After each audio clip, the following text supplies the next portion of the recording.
Hello, Mark. I'm Jake. And my number is 57. The topic I'm going to read today is Stephen Wise. Chimps have feelings and thoughts. They should also have rights. I'd like to have you look at this pencil. It's a thing. It's a legal thing, and so are books you might have or the cars you own.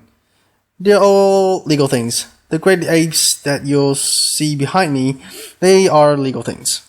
Now I can do that to a legal thing. I can do whatever I want to my book or my car. These great apes you will see, the photographers are taken by a man named James Molson, who wrote a book called James and Other Apes. And he tells in his book how how single one of them, almost every one of them, is an orphan who saw his mother and father die before his eyes. They're legal things.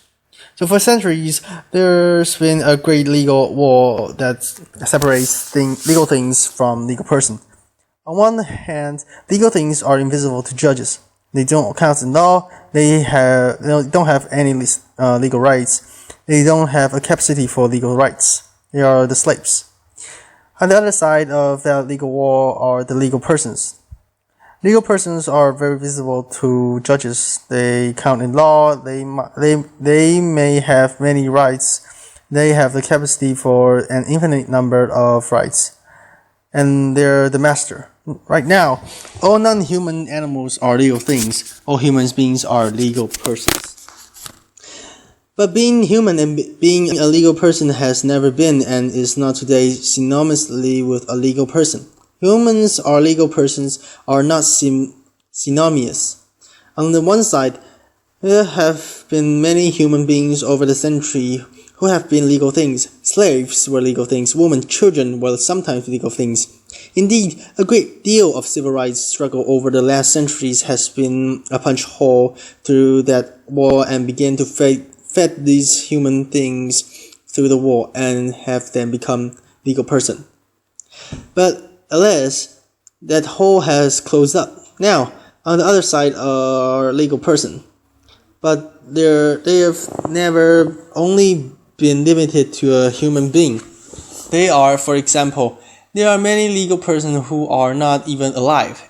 In the United States, we're aware of the fact that corporations are legal persons.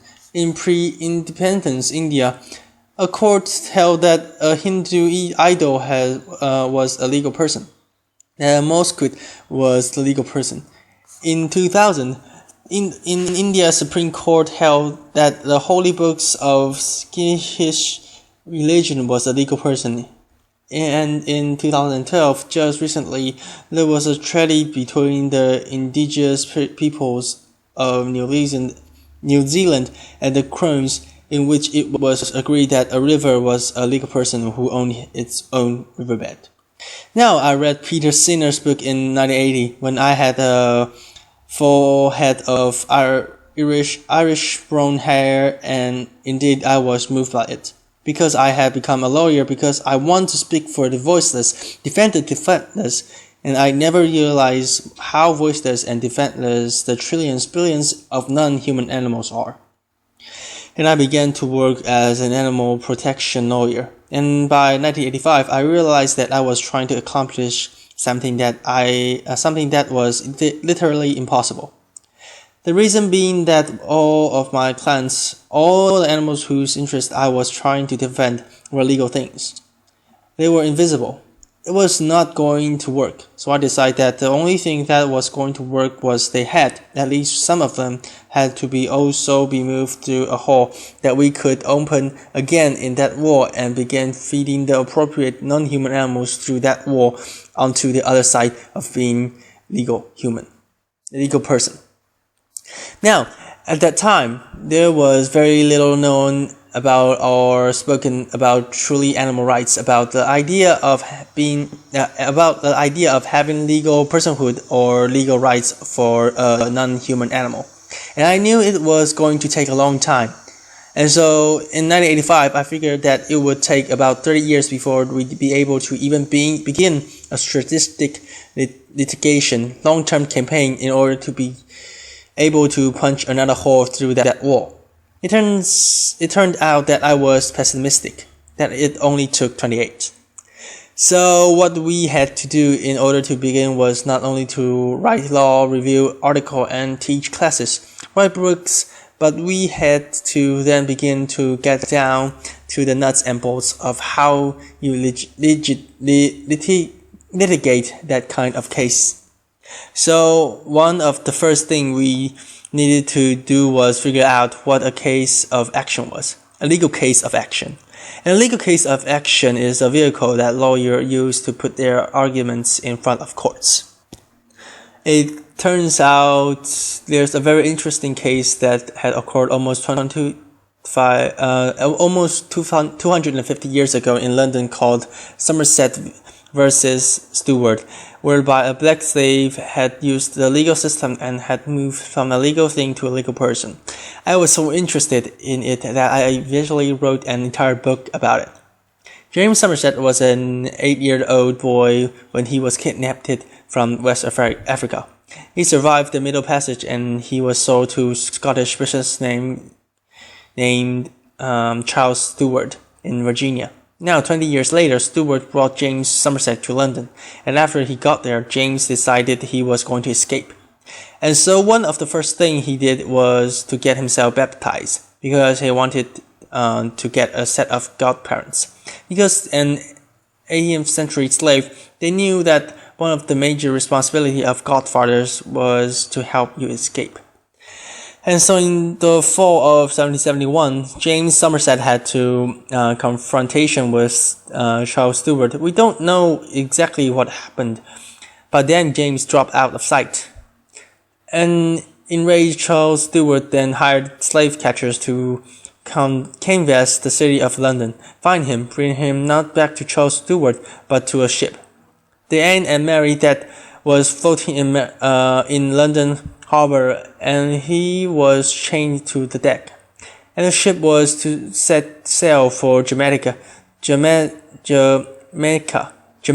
where James was to be sold in the slave market and be doomed to the 3 to 5 years of life that a slave had harvesting sugarcane in Jamaica. Well, now James' God's parents swung into action. They approached the most powerful judge, Lord Mansfield, who was chief judge of the Court of King's Bench, and they demanded that he issued a common law right of habeas corpus on behalf of James Somerset. Now, the common law in the kind of law that English-speaking judge can make when they are not cabined in by statutes or constitutions, and the right of habeas corpus is called the Great Right, capital G, capital W, and it's meant to protect any of us who are detained against our will. A right of habeas corpus is issued. The detainer is required to bring the detainee in and give a legally sufficient reason for depriving him of his bodily liberty. Well, Lord Mansfield had to make a decision right off the bat, because if James Somerset was a legal thing, he was not eligible for the right of habeas corpus, only if he could be a legal person. So Lord Mansfield decided that he would assume without deciding that James Somerset was indeed a legal person, and he issued the right of habeas corpus, and James's body was brought in by the captain of the ship.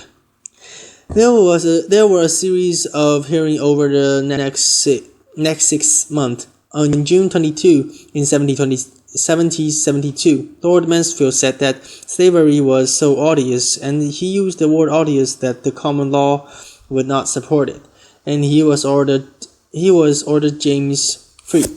At that moment, James Somerset underwent a legal transubstantiation. The free man who walked out of the courtroom looked exactly like the slave who had walked in. But as far as the law was concerned, they had nothing whatsoever in common. The next thing we did is that the known Human Rights Project, which I founded, then began to look at what kind of values and principles do we want to put before the judges. What values and principles did they imbibe when they with their mother's milk. Were they taught in law school? Do they use every day? Do they believe with all their hearts?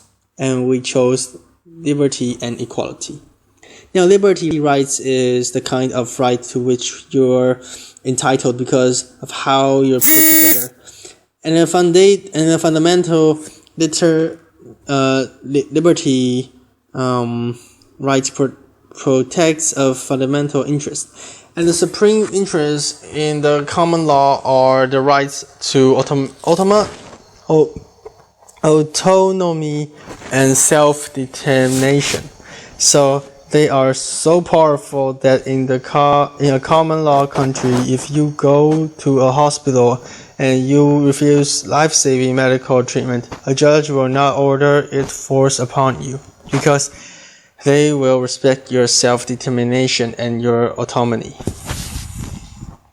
Now, an equality right is the kind of right to which you're entitled because you resume someone else in relevant way, and there's the rub. Relevant way, so if you are that, then because they have the right, you're like them. You're entitled to the right. Now, courts and legislators draw lines all the time. Some are included, some are excluded, because you have to. At the bare minimum, you must. The line was to be a reasonable means to a legitimate end. The Non-Human Rights Project argued that draw to a line in order to enslave an autonomous and self-determined being like yours, seeing behind me, that's a violating of equality. We then searched through 80 jurisdiction. It took us 7 years to find the jurisdiction where we wanted to begin filling our first suits. We chose the state of New York. Then we decide upon who our plaintiffs are going to be. We decide upon chimpanzees, not just because Jane Gould was on our board of the director, but because they, Jane and others, have studied chimpanzees intensively for decades.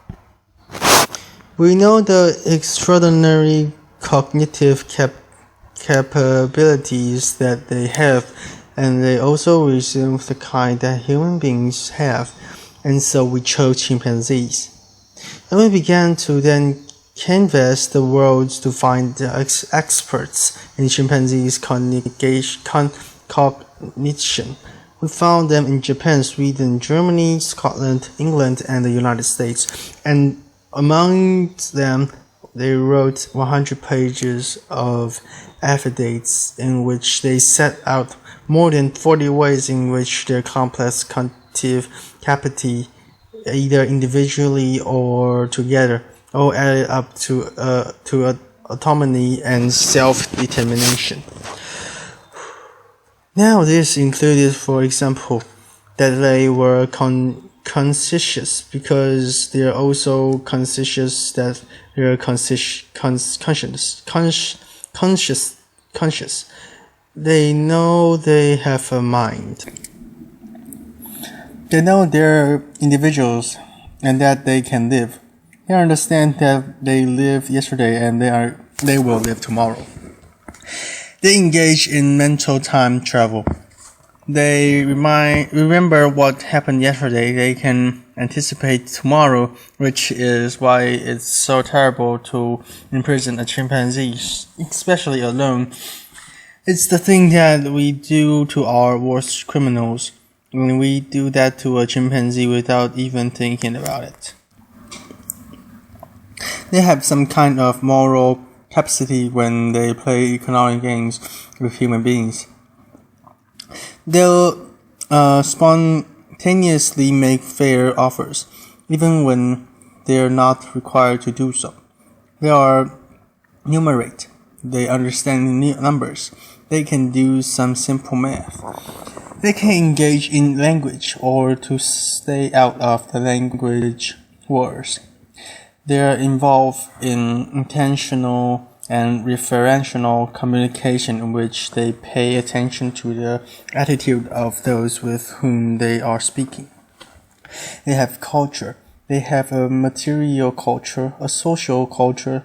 They have a symbolic culture. Scientists in the Thai fortress in the Ivory Coast found chimpanzees who were using these rods to smash open the incredible hole of nuts. It takes a long time to learn how to do that. And they excavate the area and they found that this material culture, this way of doing these rocks had passed down for at least 4,300 years through 225 chimpanzee generations. So now we needed to find our chimpanzee. Our chimpanzees, first we found 2 of them in the state of New York. Both of them would die before we could even get our suits filled. Then we found Tommy. Tommy is a chimpanzee. You see him behind me. Tommy was a chimpanzee. We found him in that cage. We found him in a small room that was filled with cage in a large warehouse structure on a used trailer lot in central New York. We found Kiko, who is partially deaf. Kiko was in the back of a cement storefront in western Massachusetts. And we found Hercules and Leo. They are 2 young male chimpanzees who are being used for biomedical anatomical research at Stony Brooks. We found them. And so on the last week of December 2013, the Non-Human Rights Project filled 3 suits all across the state of New York using the same common law right of habeas corpus, an argument that had been used with James Somerset. And we demanded that the judge issue these common law rights of habeas corpus.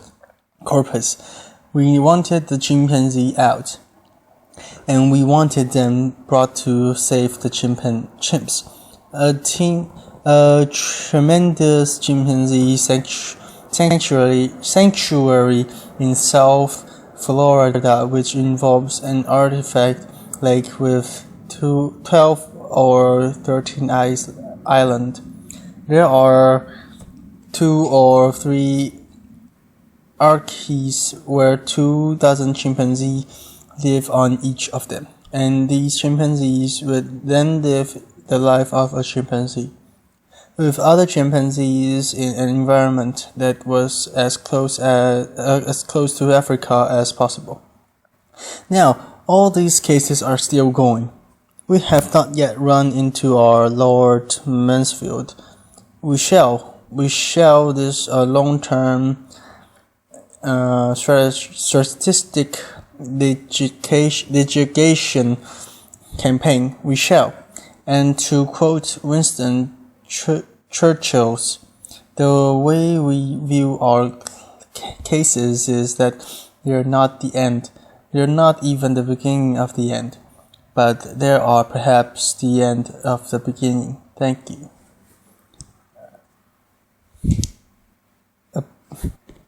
A pause.